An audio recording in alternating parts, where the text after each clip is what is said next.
Did you know that the majority of falls that occur after the age of 60 do not happen because of leg weakness or even dizziness? The true cause is often hidden in one small but critically important detail that we have been accustomed to ignoring for years. It is a detail that literally steals your stability with every step, making your gait uncertain and your movements stiff. In this video, we will break down 4 exercises that will help you instantly improve your balance and regain your confidence, even if you are currently afraid to go outside without a cane or the support of loved ones. Many people describe the sensation as walking on the deck of a ship during a storm. The ground feels unreliable and the legs feel heavy or weak. This condition catastrophically reduces the quality of life. People begin to avoid walks, stop meeting with friends, and fear staircases. The most frightening part is that this fear itself provokes falls because the body tenses up and loses its natural flexibility. Therefore, my main goal today is not just to show you movements, but to explain the mechanics so that you understand how to regain control. There is one fundamental problem that lies at the heart of most balance disorders. To illustrate this, let us imagine an ideal foot. How should it interact with the ground? Normally, our foot functions as a complex engineering structure. We have the heel, the outer arch of the foot, the ball under the toes, and, most importantly, the toes themselves. When you stand, all of these points should be in firm contact with the surface. This creates the maximum support area. In this system, the toes play the role of anchors or sensors. They are the first to feel a change in tilt and send a signal to the brain. We are falling, we need to correct our position. However, the reality is that such an ideal picture is extremely rare. Very often, in older individuals, the toes are in a constantly raised, slightly curled state. They essentially hang in the air even when the person is standing. The heel is in place, the ball of the foot is in place, but the toes are not. They do not touch the floor. Do you know what this leads to? You lose approximately 20% of your support area. Imagine a table with 4 legs where one leg has been shortened. It will stand, but if you press on it slightly, it will fall. The same thing happens to your body. If your toes do not touch the ground, your brain does not receive information from them. Let us move on to practice. The easiest way to check if you have this problem is to simply look at your bare feet while you are standing. If you see that your toenails are not pointing strictly upward but slightly forward, or if there is a gap under the toes or they are slightly bent, then this routine is for you. The first exercise is called the towel scrunch. It is a rehabilitation classic and is one of the best ways to reintroduce your brain to your feet. To perform this, you will need an ordinary small towel and a chair. Sit comfortably and place your feet on the floor. Place the towel in front of you and put one foot on its edge. Now, your task is to try to grab the fabric with your toes and pull it toward you under the arch of your foot. There is an important nuance here. Many people make the mistake of simply curling their toes like a hook. Try first to spread your toes as wide as possible, like a fan. Reach forward with them, grab the fabric as far away as possible, and only then pull it toward you with effort. We are imitating a grasping movement. Imagine that your toes are hands, and you want to pick up an object with them. You may notice that at first, the towel barely moves, or you may feel the arch of your foot begin to cramp. Do not be alarmed, this is normal. It is a sign that muscles that have been asleep for decades have suddenly received a command to work.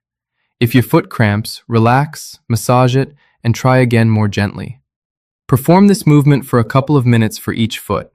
Over time, you will be able to bunch up the entire towel under you. This will mean that your foot has become stronger and is ready to hold you on the ground. The second exercise is aimed at eliminating the reason why toes pull upward. Often, this happens because the tendons on the top of the foot, the extensors, become too short and stiff. They act like tight ropes that constantly pull your toes away from the floor. Even if the muscles want to lower the toe, the tendon does not allow it. We need to stretch these ropes. This exercise is called the seated toe extensor stretch. It is very pleasant and relaxing. Let us start with the left leg. While remaining on the chair, place your left foot on your right knee. If it is difficult for you to do this, you can use a low stool in front of you. The main thing is that you can reach your foot with your hand. Grasp the upper part of your foot with your palm, covering the toes. And now, very smoothly and slowly, pull the toes and the foot down toward the sole. You are essentially tucking the toes under. You should feel a pleasant tension along the front surface of the lower leg and on the instep of the foot itself. Monitor your sensations. This should not be painful. We are looking for a feeling of tension at about a 4 out of 10 intensity. It should be a comfortable, sweet stretch. Hold this position for 30 seconds. Why 30? Because our ligaments need time to realize they are safe and allow the muscles to relax. If you let go sooner, the effect will be minimal. Now, without lowering your leg, let us immediately reinforce the result with a massage. With your free hand, grasp your left foot.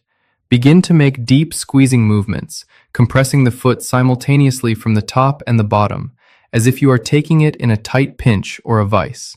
Do not be afraid to press a little harder. Move along the entire length, from the base of the toes to the heel and back.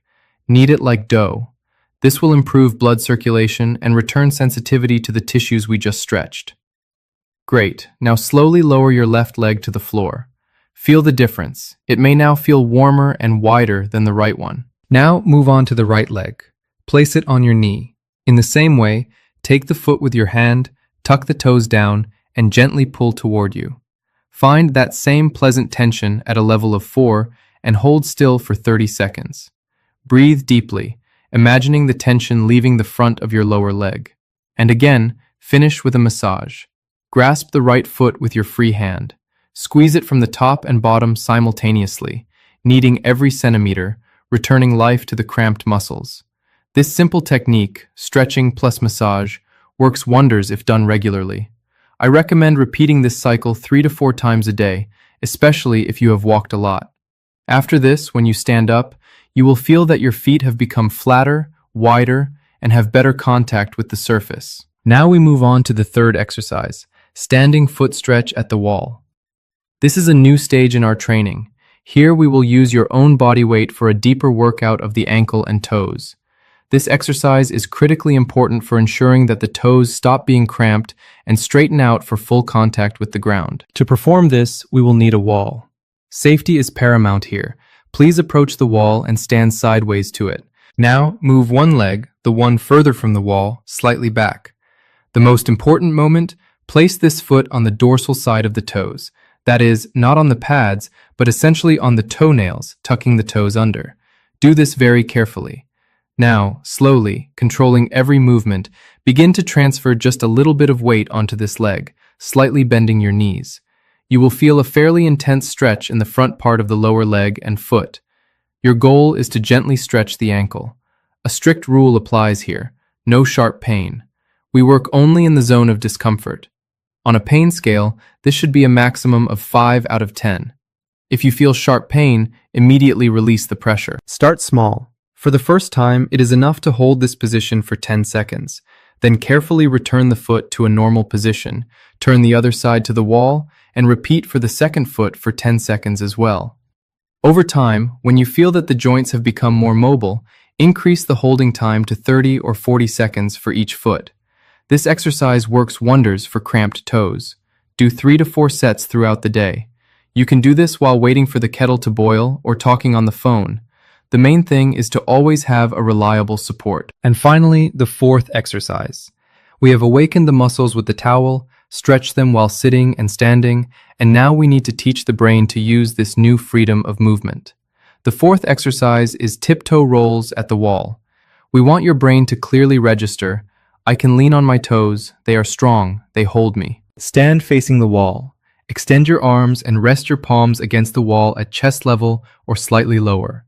Your feet should be shoulder width apart. Now, rise high onto your tiptoes. Feel how the body weight has shifted to the balls of the feet and the toes.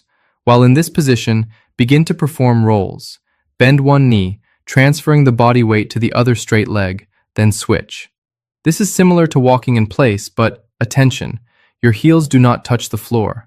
You remain on your tiptoes the entire time. Imagine that you are pressing your toes into the floor with every step. Shift from one foot to the other 10 to 12 times. Breathe evenly. Feel how the calf muscles tighten and how the toes work. This exercise not only improves balance, but also excellently stimulates blood circulation in the legs, aiding venous return. If you perform this simple routine regularly, you will notice changes in just a couple of weeks. Your gait will become softer, and the sensation of the ground beneath your feet will become more reliable. But there is one more important point without which all our efforts may be in vain. This is your footwear. Look at the shoes you wear every day. If your shoes have a narrow, pointed toe, they mechanically compress your toes, bunching them together and turning them off from work. No matter how much we train the foot, if we then lock it in a tight vise for 8 hours, the problem will return. To maintain health and balance, you need shoes with a wide toe box. In such shoes, the toes can be positioned freely without overlapping. They can perform their function, expanding with every step, absorbing shock loads, and keeping you from falling. Also, try to